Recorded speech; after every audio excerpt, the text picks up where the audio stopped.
Olá pessoal, bom dia, tudo bem? Então vamos iniciar a nossa segunda aula de espectrometria de absorção molecular no VVIS. Então, na aula passada, nós verificamos, fizemos uma breve revisão acerca da interação, acerca do que é a radiação eletromagnética, quais são suas principais características e seus componentes. Verificamos o que é o espectro da radiação eletromagnética, quais são as radiações que compõem esse espectro, né? E nós vamos focar hoje, em uma parte bem fixa desse espectro eletromagnético, que são as radiações no ultravioleta e no visível. Então hoje nós vamos verificar como se dá essa interação da radiação, do ultravioleta e do visível com a matéria. Pois bem, cada espécie molecular é capaz de absorver suas próprias frequências, características da radiação eletromagnética. Este processo transfere energia para a molécula e resulta em um decréscimo da intensidade da radiação incidente. Ora, na aula passada nós vimos a diferença entre radiação incidente, representada por P0. Algumas literaturas ou outros livros, eles trazem essa radiação incidente representada pela letra I maiúscula e 0. Nós vamos trazer por P0, ok? Então nós vimos a diferença entre radiação incidente e a intensidade da radiação. Nós vamos utilizá-la aqui com sinônimos, tá bom? Então, tanto faz eu falar de uma como da outra. Estou falando da mesma coisa. Pois bem, então, dessa forma, a absorção da radiação, ela atenua o feixe de acordo com a lei de absorção. Tá? Mas como, professor? Como é que isso funciona? Ó, imagine a radiação incidente, P0, que irá incidir sobre as moléculas presentes em uma determinada amostra que nós estamos utilizando. Tá? Nós vamos verificar que quando essas moléculas interagem com a radiação incidente, há uma atenuação do feixe. Ou seja, o feixe que será transmitido, o feixe que sai da amostra, o feixe emergente chamado de radiação P, tá? Que é o feixe transmitido, ele chegará aos olhos do detector. Este enviará a sua detecção para um computador, que registrará os resultados da presença e da quantificação desses compostos, dessas moléculas presentes na amostra, através, como vocês podem ver aqui, nesse caso aqui, de 3 sinais. Aqui, inicialmente, um com comprimento de onda 2, bem menos intenso, um pouquinho intenso, outro com comprimento de onda 1, com uma intensidade bastante elevada, e por último, um terceiro comprimento de onda de menor intensidade. Então nós temos o registro da presença dessas moléculas através de 3 picos de intensidade. Tá? Mas como é que isso acontece, professor? A nível energético. O que acontece para que haja o registro desses 3 picos, identificando que na minha amostra existe a presença dessas moléculas que eu estou fazendo a análise? Ó, energeticamente falando, nós podemos verificar que inicialmente, antes da incidência da radiação P0 na minha amostra, todas as moléculas presentes na amostra estão num nível de energia mais baixo, que nós conhecemos como estado fundamental, representado pelo nível energético 0. A partir do momento que a radiação incidente, ela incide sobre essas moléculas na amostra, essas moléculas irão absorver a radiação e vão dar um salto energético para os níveis 1 e o nível 2, como vocês podem ver aqui. Então, ela absorve, passa do 0 para o 1 e absorve, passa do 0 para o 2, como vocês podem ver aqui. Ok? Ora, vai existir um momento também em que vai existir um salto do 1 para o 2 também, tá? Vai existir também esse salto. Quando eu passo do estado fundamental para um estado excitado, o meu estado normal de energia não é esse, não é o 1 nem o 2. O meu estado natural de energia é o 0, é o estado fundamental. Logo, a molécula ela não passa muito tempo excitada, ok? Ela não passa muito tempo nesses estados de energia que são maiores. Por quê? Porque ela se torna bastante instável, né, devido ao acúmulo de energia. Então a tendência natural dela é que ela retorne ao seu estado natural, seu estado fundamental. E isso acontece como, professor? Ora, após passar para o estado excitado, ou seja, com um nível elevado de energia, não é? Os elétrons presentes nessa molécula são os elétrons que dão esse salto, né, energético, ok? Eles retornam ao seu estado, aos seus níveis energéticos, né, fazendo assim com que a molécula, né, ela retorne ao seu estado fundamental. Então, como é que eles retornam? Retornam através da emissão. Emissão de quê? Emissão de energia. Normalmente a emissão de fótons. Tá? Então aqui vocês podem ver, ó, a emissão de energia do estado energético 1, ou seja, o nível de energia de um fóton, certo? Do estado energético 1, o nível de energia de um fóton do estado energético 2, e assim sucessivamente. E por fim, vocês podem ver o nível energético, né, ó, do estado 2,1, como vocês podem ver. Né? O nível, ou seja, a energia desse fóton é dada pela constante de Planck e a frequência dele, como vocês podem ver. Tá? Então, esses, né, são os casos mais comuns de emissão, quando uma molécula se excita através da radiação, da absorção da radiação, e retorna ao seu estado fundamental. Porém, existem outros métodos, tá, de emissão da radiação. Né? Métodos esses que não são radioativos, né? Não são ionizantes, que são justamente, né, o que vocês estão vendo aqui, ó, pelas setas rachuradas. Tá? Mas normalmente o mais comum é eles retornarem aqui, ó, pela emissão dos fótons. Tá? Então é dessa forma que acontece a absorção da radiação, de tal forma que eu tenho a geração desses três picos. Esses três picos, tá ok? Eles são identificados quando essa energia aqui, ó, de emissão, chega ao detector. Chegou ao detector, ele identifica essa emissão, que é justamente essa radiação aqui, ó, transmitida, e ele vai e identifica através desses picos que vocês estão vendo aqui. Então, o que me diz o processo de absorção, professor, da radiação? A lei de absorção é também conhecida como lei de Lambert-Behe. Quantitativamente, como a grandeza de atenuação depende da concentração das moléculas absorventes e da extensão do caminho sobre o qual ocorre a absorção. À medida que a luz atravessa um meio contendo um analito que absorve, um decréscimo de intensidade ocorre na proporção que o analito é excitado, certo? Ou seja, então tem a radiação incidente que vai atingir as minhas moléculas presentes aqui na minha célula, né? Então elas vão absorver essa radiação incidente.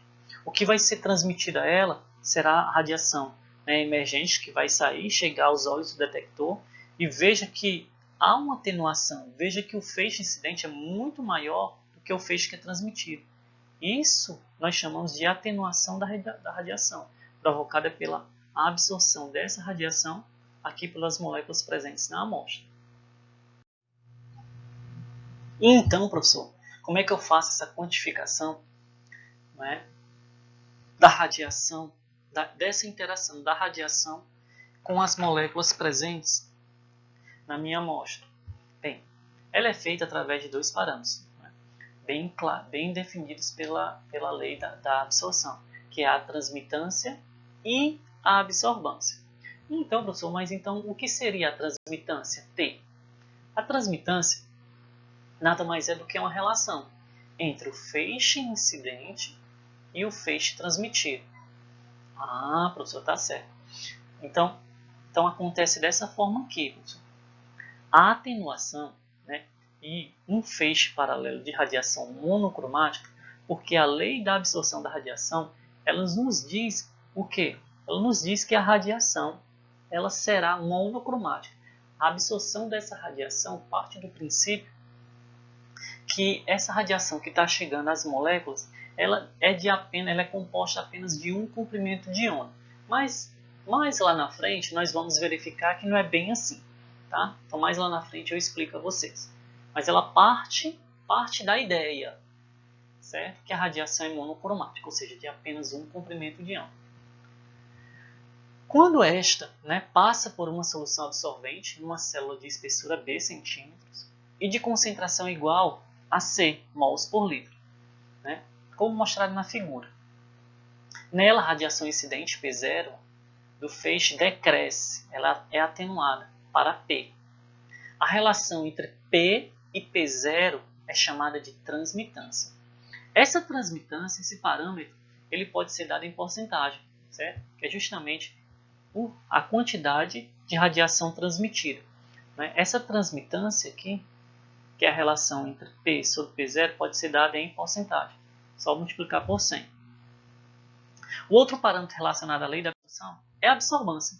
A absorbância se relaciona com a transmitância. Como? Eu posso determinar a absorbância pelo log da transmitância. Ou seja, eu posso dizer que a absorbância é menos o log da transmitância. Ou a relação entre a potência incidente pela potência transmitida. Okay?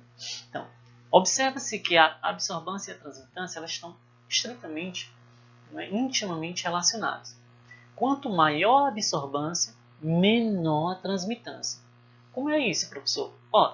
Se vocês verificarem aqui na tabela, nós podemos verificar nesse exemplo que quanto maior for a absorbância, menor é a transmitância.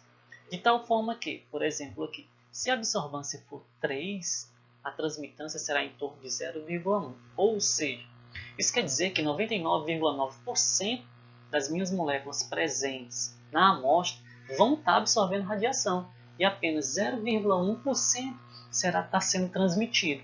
E é isso que vai chegar aos olhos do detector. Normalmente, quando a gente tem transmitâncias baixas, ou seja, absorbâncias altas, nós vamos ter bastante desvios de linearidade. O ideal é que nós tenhamos absorvância em torno de 1, cuja transmitância está em torno de 10%, ou seja, 90% das moléculas estão absorvendo. Tá? Coloquem isso em mente. Bom, o ideal é que nós tenhamos absorvância em torno de 1,5 no máximo, tá? Para que nós possamos ter uma absorvância, uma transmitância de 10%. Quando a minha absorvância, quando a minha concentração for em gramas por litro, esse parâmetro é o A minúsculo. Então, a sensibilidade de um método espectrofotométrico ela é governada pela absortividade molar da espécie absorvente. Isso quer dizer que quanto maior é esse epsilon, maior será a sensibilidade analítica da minha espécie para aquela radiação. Então, existem epsilons tabelados para inúmeras análises. Eles podem chegar a 50 mil, 10 mil, 70 mil, 2 mil. Normalmente, epsilon abaixo de 1000 já são considerados até baixos. Ok? 500, E como se dá as relações gráficas, professor, da lei de B? A absorbância de uma espécie absorvente em um determinado meio com percurso óptico e comprimentos de ondas fixos varia linearmente com a concentração da espécie absorvente ou a transmitância nas mesmas condições e varia exponencialmente com a concentração da espécie absorvente, como vocês podem ver aqui pela expressão. Então, a gente pode verificar que a absorbância se relaciona com concentração através de uma curva linear, enquanto que a transmitância através de uma curva exponencial, decrescente. Resumindo, então nós temos que a absorvância A maiúsculo é menos o log da transmitância, que é igual a KBC. Esse K pode ser o epsilon ou o Azinho. A transmitância T maiúsculo, que será 10 elevado a menos absorvância. O B, que é o caminho óptico, que é a relação entre a absorvância pelo Kc. O coeficiente de absortividade molar, que é igual ao Azinho vezes o peso molecular da espécie. Ou a divisão de A por BC. E a absortividade específica, que é igual a A, o Azinho, Olha, verifique aqui, ó, que é o epsilon dividido por Pm, ou a absorvância BC, semelhante. Então, para a gente verificar, vamos fazer um exercício de fixação. Encontre a absorvância e a transmitância de uma solução, né, 0,0024 mols por litro, de uma substância com coeficiente de absortividade, né, molar de 313. Baixinho, né? 313, lembra? Numa célula com 2 centímetros de caminho óptico. Ora, de posse das equações matemáticas, nós sabemos que a absorvância, tá, é o produto de epsilon vezes B vezes C. Se eu multiplicar, né, os três termos, eu vou ter que a absorvância final será em torno de 1,5. A transmitância não é 10 elevado a menos a absorvância? Então, se eu substituir a absorvância por 1,5, eu vou ter que a transmitância dar em torno de 0,0314, ou em torno de 3,14%. Então, vejam que é bem simples. Né? Bem simples. Mas o interessante é a gente relacionar essa lei de Lambert-B, né, com os métodos de quantificação. Padrão externo, adição de padrão e padrão interno. Nós vamos verificar nas nossas listas de exercício. Muito bem. Ora, mas nem tudo, né, nem tudo na vida é maravilhas, né? Nem tudo é sonho. Ok? É ideal. Então, a lei de Lambert-B, ela também tem seus limites. Né? Ela tem, né, alguns problemas relacionados que a gente vai discutir aqui com vocês. Então, vamos lá. As medidas de absorvância em sistemas químicos reais não conduzem a uma completa linearidade sobre todas as faixas de concentração, pois podem ocorrer desvios conforme mostra a figura. Então, imagine aqui, certo, o gráfico da absorvância pela concentração, em que eu tenho uma curva perfeitinha, ou seja, sem desvios da linearidade. Entretanto, por algum motivo que a gente vai ver nos próximos slides, a gente, né, começa a ter desvios das linearidades para mais ou para menos, ou seja, eu vou quantificar a minha espécie para mais, ou seja, eu vou errar para mais, ou eu posso errar para menos. Eu posso dar um resultado a mais da concentração normal, que é o real, que é, ou a menos da concentração real, que é. Então, nós chamamos de desvios positivos ou desvios negativos. É isso que a gente vai discutir agora. Os principais desvios, né, da lei de Lambert-B, né, eles são classificados em desvios, né, da limitação da lei, ou seja, são desvios inerentes à derivação da lei de Lambert-B. Esses desvios são chamados de desvios reais, ou seja, todos os desvios relacionados com a derivação da lei de B, ou seja, A igual a E, BC, ou Azinho, BC, certo? São chamados de desvios reais. O outro tipo de desvios encontrado na lei de Lambert-B são os desvios químicos, ou seja, são todas aquelas alterações químicas que contribuem, não é, para prejudicar a linearidade do meu método, da minha análise.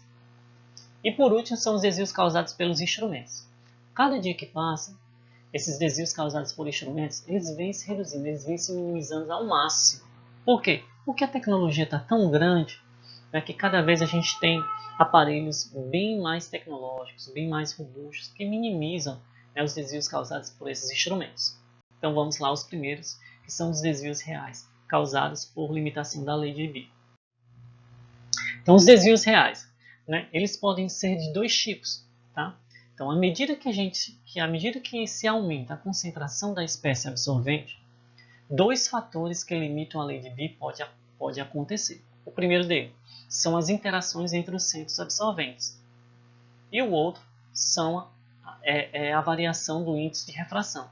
Nós verificamos na aula passada que uma das características, né, da radiação eletromagnética é justamente a influência, né, do índice de refração, né, da radiação.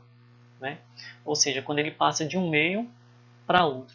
Né, nós verificamos isso aí. Então vamos começar a comentar um pouquinho acerca de cada desvio real dele.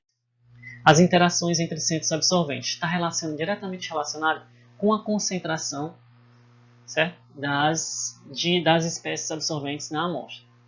A derivação da lei de Bi, ela pressupõe que os centros absorventes atuam independentemente um dos outros, isto é, que eles não manifestam interações recíprocas ou com outros íons ou moléculas presentes. A rigor, a lei se aplica a soluções diluídas, de concentrações em torno de 0,01 mol por litro. Veja como é pouquinho.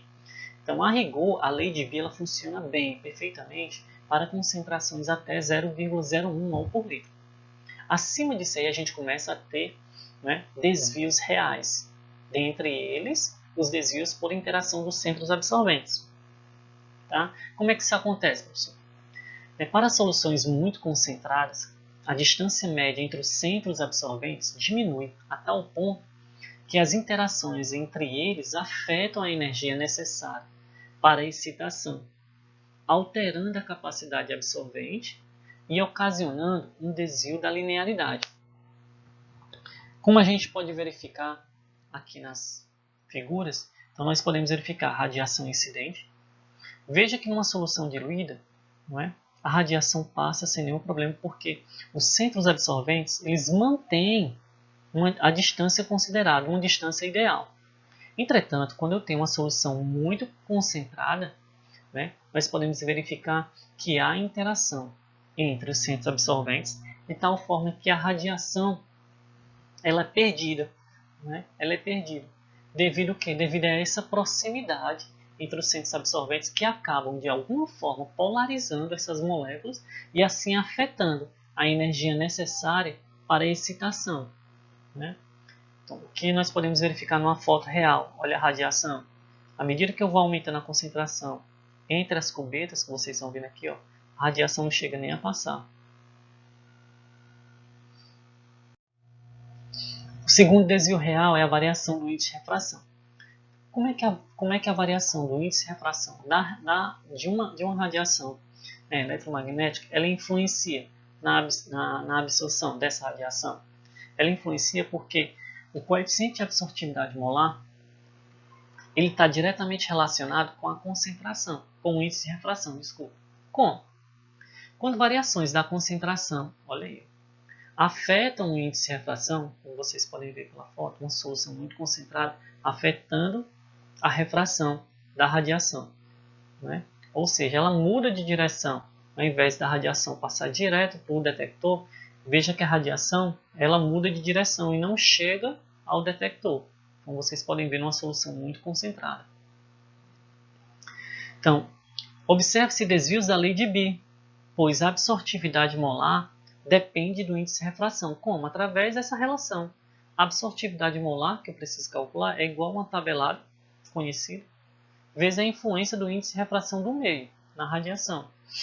O ideal é que esse índice de refração aqui seja igual a 1, praticamente constante. É que eu possa calcular o índice de refração que eu desejo trabalhar. Tá? Que é M, tá? Esse índice aqui. Como e qual seria o principal fator, a gente verificar aqui, um dos fatores ou o principal fator que pode afetar essa reação? Nós podemos verificar que essa reação, que esse equilíbrio químico aqui, ele é diretamente afetado pelo pH. Em soluções ácidas, nós podemos verificar que esse equilíbrio é deslocado para a esquerda, favorecendo e aumentando a concentração do dicromato. Em soluções básicas, ou seja, se eu aumentar aqui, se eu adicionar alguma coisa básica, os íons OH- vão reagir com H+, o equilíbrio será deslocado para a direita, favorecendo a concentração do ânion de cromato. Então, este equilíbrio ele é afetado pela concentração de íons H+, pH, com o dicromato predominando em solução ácida e o cromato em solução básica. Em soluções tamponadas, o equilíbrio é deslocado na direção do dicromato, em tampão ácido ou na direção do cromato, em tampão básico. Então,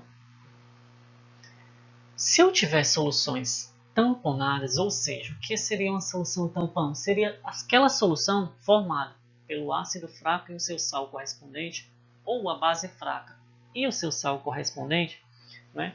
Então, uma solução tampão é aquela que mantém o pH, mesmo com a adição, né, de pequenas quantidades de ácido ou base, ok? Então, se eu tiver uma condição de tamponamento, o equilíbrio será deslocado em direção de cromato. Opa, professor, em direção de cromato, tenha calma, né? Esse tampão, eu acabei de falar para vocês, definir para vocês. Ele pode ser ácido, por exemplo, o ácido acético, o acetato de sódio, é um tampão ácido. Ou pode ser básico, o hidróxido de amônio e o cloreto de amônio.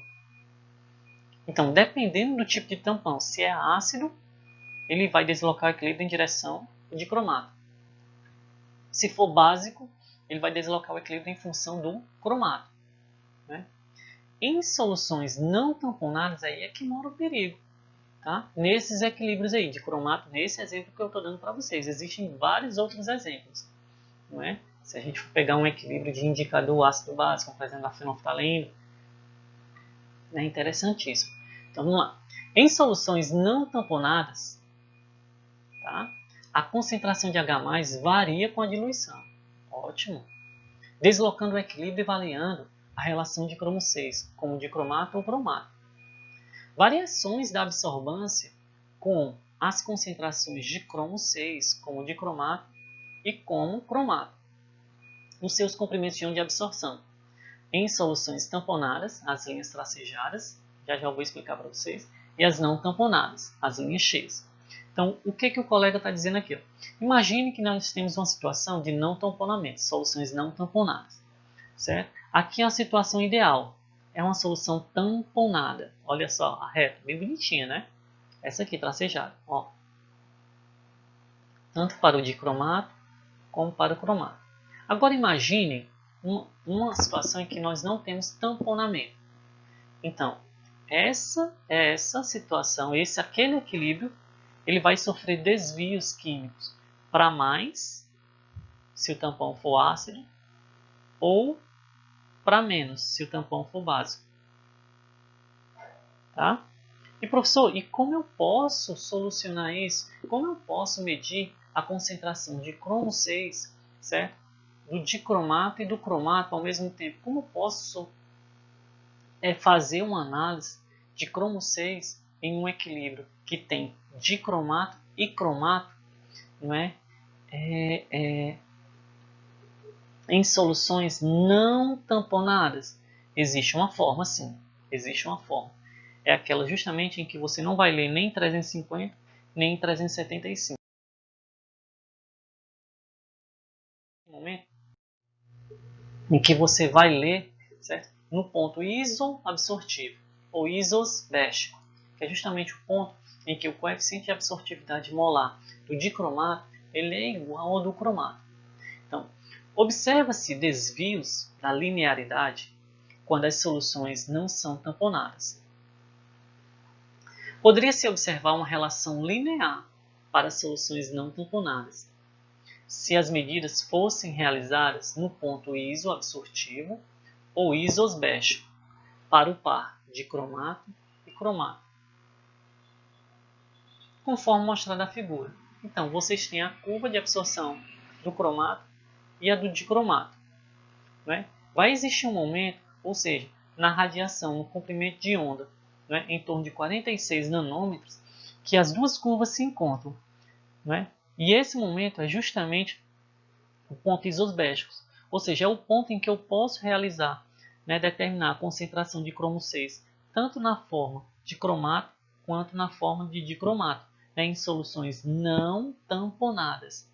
Tá? Então, se eu quisesse resolver esse problema de determinação de cromo 6 em cromato e dicromato, bastava que eu lesse a minha solução num comprimento de onda de 446 nanômetros. E por fim, os desvios instrumentais, que são desvios que estão relacionados com os limites dos instrumentos usados na medida da absorvância. Dentre as principais limitações, nós temos a largura do feixe de radiação, a não linearidade do detector e a instabilidade da fonte. Nos instrumentos de melhor qualidade, esta deficiência tem sido amplamente resolvida. Lembra que eu comentei para vocês? Normalmente nos instrumentos mais caros, né, esses desvios instrumentais a cada dia que passa estão sendo minimizados, né, porque a gente está, cada dia que passa tem mais tecnologia, a robustez é maior. Todavia, merece atenção particular o problema relacionado à largura do feixe da radiação. Tá? Ou seja, ainda existe no comércio, no mercado, né, equipamentos que têm baixa tecnologia. E esses desvios e esses problemas instrumentais existem ainda. Então, a lei de Bi, né, e a largura do feixe de radiação, como elas estão relacionadas? A lei de Bi ela é derivada supondo que o feixe de radiação é monocromático, ou seja, ele admite que a radiação que a molécula vai absorver é de apenas um comprimento de onda. Por exemplo, né, vamos supor que o dicromato absorve lá, como vocês viram lá, em 357. Em 350, desculpe. Em 350. Não é? E nós sabemos que não é em 350, é numa faixa de comprimento de onda. Ok? É isso que acontece. Como nos instrumentos de menor qualidade, os feixes apresentam faixas de comprimento de onda e isso pode causar desvios. Ora, o que a gente está mostrando para vocês é que quanto menor essa faixa de comprimento de onda, mais monocromática será a sua radiação e menor serão os desvios instrumentais que a gente vai verificar. Novamente, né? Quanto menor essa faixa de comprimento de onda, tá? Mais monocromática será a sua radiação e menor serão os desvios instrumentais que você vai verificar. Se a gente for verificar, essa faixa de comprimento de onda em A é mais estreita que em B. Olha só aqui, ó. Olha aqui. Nós podemos verificar, não é, que o desvio instrumental ele é mais acentuado em B que em A. Por quê? Porque em A nós temos uma faixa menor de comprimento de onda, né? Ou seja, mais monocromático. E isso quer dizer o quê? Quer dizer que o coeficiente de absortividade molar aqui para essa faixa ele não vai variar tanto. Ele praticamente será constante.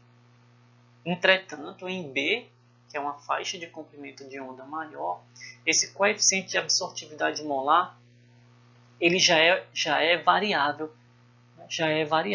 uma vez que eu tenho uma faixa maior de comprimento de onda, né, a ser considerada, ok? Me causando desvios instrumentais. Então aqui é uma quantificação. Vamos supor padronização externa, utilizando essa faixa de comprimento, é A, olha só como é que sai a curva. E a faixa de comprimento B, olha só. Essa radiação aqui, esse comprimento de onda. Olha como é que ela sai a curva. Né? Um desvio negativo, para menos, né? Para baixo. Então é super importante a escolha, né, do comprimento de onda adequado. Ou seja, saiba que quando eu falo um comprimento de onda, na realidade é uma faixa de comprimento de onda. Quanto maior a inclinação da curva de absorvância, né, o comprimento de onda na faixa considerada, maior será o desvio da linearidade. Isso quer dizer o quê? O que seria a inclinação de uma curva de absorvância? Seria justamente a minha tangente, essa reta aqui azul aqui. Então, veja que a tangente na faixa de comprimento de onda mais estreita é praticamente zero. O ângulo formado. Já na faixa de comprimento de onda em B, veja que o ângulo já é maior, já é mais acentuado. Se essa faixa for maior ainda, essa tangente é maior ainda, esse ângulo. Ora, quanto maior esse ângulo, tá? Quanto maior essa tangente, maior será o desvio da linearidade, ou seja, maior será o desvio instrumental. Menor será a sua linearidade. Okay? Então é de se esperar que o desvio se manifestará tanto mais facilmente quanto mais larga a faixa de comprimento de onda. Assim, quanto mais estreita a largura do feixe, ou seja, mais monocromático, maior será a linearidade obtida pelo instrumento. Só para recordar, né, ou seja, em outras palavras, quanto melhor for o instrumento, ou seja, mais caro, né, menos provável é a ocorrência de desvios da lei de Bi por desvios instrumentais, né, devido à radiação policromática. Gente, era isso que eu tinha para mostrar para vocês. Obrigadão pela atenção. A gente se vê na próxima aula, ok? Então, boa tarde, né? Bom almoço e até a próxima.